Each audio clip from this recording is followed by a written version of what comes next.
അവിടുത്തെ കിണറിലെ വെള്ളം, അങ്ങനെയുള്ള നമ്മളെ ഏറ്റവും അധികം മണ്ണിനോട് അടുപ്പിച്ചു നിർത്തുന്ന കുറെ ഓർമ്മകളും, അതേപോലെ തന്നെ ഇപ്പോഴും അവിടെ ചെല്ലുമ്പോൾ ആ യാഥാർത്ഥ്യങ്ങളൊക്കെ അങ്ങനെ തന്നെ ഉണ്ട് ഒരു ബോധ്യവുമാണ്. ഒരു കുട്ടിയുടെ പേഴ്സ്പെക്റ്റീവില് ലോകത്തെ കാണുന്നു. ആ കുട്ടി എഗെയിൻ പാലായിൽ തന്നെ ഒരു കുട്ടിയാകുന്നു എന്നത്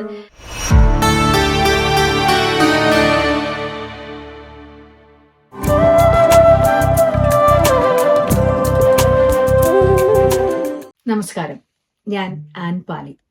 ആ ഫോർ അന്നാമ, കൊതിക്കറിവ്, അഗാപ്പെ എന്നീ 3 പുസ്തകങ്ങളുമായി നിങ്ങളുടെ അരികിലേക്ക് എത്തിയിട്ടുണ്ട്. തുടക്കം ആ ഫോർ അന്നാമയിൽ നിന്നുമായിരുന്നു. അന്നാമ എന്നത് എന്റെ പേര് തന്നെയാണ് കേട്ടോ, എന്റെ ശരിക്കുള്ള പേര്. മാമുദിസ പേര്. കുറേ കാലം എനിക്ക് ഈ പേര് ഒട്ടും ഇഷ്ടമില്ലായിരുന്നു. എനിക്ക് മാത്രം എന്താണ് ഇങ്ങനെ മോഡേൺ അല്ലാത്ത ഒരു നെയിം എന്ന് ചോദിച്ചാൽ ഞാൻ വീട്ടില് എന്നും വഴക്കിടുമായിരുന്നു. പക്ഷെ എന്താ ചെയ്യുക, നാട്ടിലുള്ള എല്ലാവരും അന്നാമ അന്നാമ എന്ന് വിളിച്ചിട്ട് ആ പേര് അങ്ങനെ അങ്ങ് പതിഞ്ഞു പോയി.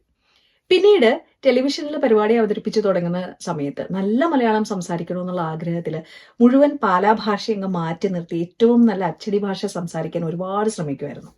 പക്ഷെ ഇടയ്ക്കിടയ്ക്ക് ഈ ഓ എന്നാ പറയാനാ, ആണോ ശരിക്കും എന്നൊക്കെ പറഞ്ഞ ആ ഒരു പാലാ സ്ലാങ് ഇങ്ങനെ ഭാഷയിൽ കടന്നുകൂടുമ്പോൾ ഞാൻ തന്നെ തിരിച്ചറിഞ്ഞു, ഞാൻ എത്ര തേച്ചാലും മാച്ചാലും ഉരച്ചാലും പോവാത്ത ഒന്ന് തന്നെയാണ് ഈ ഭാഷ.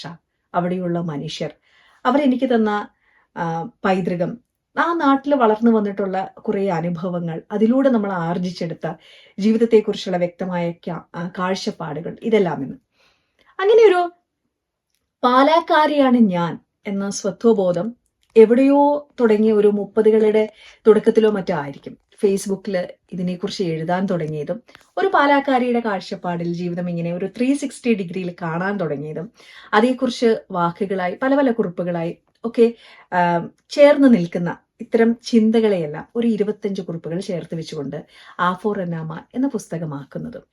ആ പുസ്തകത്തിന് ശേഷം പലരും എന്നോടത്ത് ചോദിച്ചിട്ടുണ്ട്. കാരണം പല പല സ്ഥലങ്ങളിൽ അതിനുശേഷം ജീവിച്ചുവല്ലോ, അപ്പോൾ ആ സ്ഥലങ്ങളോട് ചേർന്ന് നിൽക്കുന്ന ഒന്ന് മനസ്സിൽ അത്രയ്ക്ക് തോന്നിയിട്ടില്ലേ എന്ന്.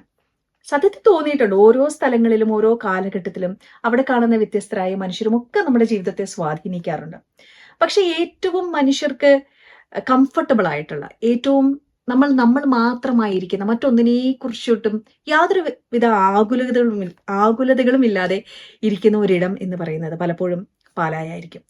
അവിടെ ചെല്ലുമ്പോൾ മീനച്ചിലാറ്റിന്റെ ഒരു കാറ്റ്, അവിടുത്തെ കിണറിലെ വെള്ളം, അങ്ങനെയുള്ള നമ്മളെ ഏറ്റവും അധികം മണ്ണിനോട് അടുപ്പിച്ചു നിർത്തുന്ന കുറെ ഓർമ്മകളും, അതേപോലെ തന്നെ ഇപ്പോഴും അവിടെ ചെല്ലുമ്പോൾ ആ യാഥാർത്ഥ്യങ്ങളൊക്കെ അങ്ങനെ തന്നെ ഉണ്ട് ഒരു ബോധ്യവുമാണ് ആ ഫോർ അന്നാമ എന്ന പുസ്തകത്തിന്റെ പ്രചോദനമായത്. പിന്നീട് വന്ന പുസ്തകമാണ് കൊതിക്കറിവ്. ആദ്യമായി എഴുതി തുടങ്ങിയത് ഷോർട്ട് സ്റ്റോറീസും അതേപോലെ തന്നെ കവിതകളും ഒക്കെ ആയിരുന്നു. ഷോർട്ട് സ്റ്റോറീസ് എന്ന് പറയാനുള്ള കാരണം എന്താണെന്ന് വെച്ചാൽ 2ലും 3ലും ഒക്കെ പഠിക്കുമ്പോൾ ഈ ഷോർട്ട് സ്റ്റോറി കോമ്പറ്റീഷൻ എന്ന് പറയുന്ന വിഭാഗത്തിലേക്കായിരിക്കും ആദ്യമായിട്ട് ഞാൻ എൻട്രി അയക്കുന്നത്. അങ്ങനെയാണ് അതിൽ സമ്മാനങ്ങൾ കിട്ടി, എന്നാ ഒന്ന് എഴുതി തുടങ്ങാമല്ലോ എന്നൊരു ചെറിയൊരു ഒരു ആത്മധൈര്യമൊക്കെ ഉള്ളിലുണ്ടാവുന്നത്. പക്ഷെ കുറേ കാലം കഥകളൊന്നും എഴുതാതിരുന്നു. പിന്നീട് ഒരു എന്താ പറയാ, ആ ഫോർ അന്നാമ എഴുതി കഴിഞ്ഞതിന് ശേഷം എൻ്റെ ഒരു കൂട്ടുകാരി ഇങ്ങനെ സ്ഥിരമായി ചോദിച്ചുകൊണ്ടിരുന്നു, നീ എന്താ വേറൊന്നും എഴുതാത്തത് എന്ന്. അന്നപ്പോൾ ജോലിയുടെ തിരക്കിൽ ഇങ്ങനെ ഭയങ്കരമായി ഓടിപ്പാഞ്ഞ് നടക്കുന്ന ഒരു സമയമായിരുന്നു, കോവിഡ് തുടങ്ങുന്ന ഒരു സമയം. അപ്പൊ ഞാൻ പറഞ്ഞു, ഭയങ്കര തിരക്കാണ് ലിൻസി, നീ ഇനി എൻ്റെ അടുത്ത് ഇത് ചോദിക്കരുത് കേട്ടോ എന്നൊക്കെ ഞാനിങ്ങനെ പറഞ്ഞിരിക്കുമ്പോൾ കോവിഡിന്റെ സമയത്തിന് വർക്ക് ഫ്രം ഹോം എന്നുള്ളൊരു ഓപ്ഷൻ വന്നു. ആ സമയത്താണ് കൊതിക്കറിവ് എന്ന പുസ്തകത്തിന് ജന്മം നൽകുന്നത്. കാരണം അന്ന് വീട്ടിലിരിക്കുന്ന സമയത്ത് കുറെ കൂടെ ശാന്തമായ ഒരു അന്തരീക്ഷമാണ്. പുറത്തുള്ള വണ്ടികളോ ബഹളങ്ങളോ, പുറത്തു പോകുന്ന വൈകുന്നേരമായാൽ തിടുക്കം പിടിച്ചൊന്ന് പുറത്തേക്ക് പോകണം എന്നുള്ള ആഗ്രഹങ്ങളോ ഒന്നുമില്ല. അങ്ങനെ ഇരിക്കുന്ന സമയത്ത് ചെറുകഥകൾ ആദ്യം എഴുതാം എന്ന് കരുതി. ഒരു കുട്ടിയുടെ പേഴ്സ്പെക്റ്റീവില് ലോകത്തെ കാണുന്നു. ആ കുട്ടി എഗെയിൻ പാലായിൽ തന്നെ ഒരു കുട്ടിയാകുന്നു എന്നത് അതിൻ്റെ ഒരു കോയിൻസിഡൻസ് ആവാം. പക്ഷെ എനിക്ക് ഏറ്റവും കൂടുതൽ ഇഷ്ടമുള്ളത് ആ ഒരു ഭൂമികയിൽ നിന്നുകൊണ്ട് ലോകത്തെ കാണുന്ന ഒരു കുട്ടിയിലൂടെ കഥകൾ പറയുവാനായിരുന്നു. അങ്ങനെയാണ് കൊതിക്കറിവുണ്ടാവുന്നത്.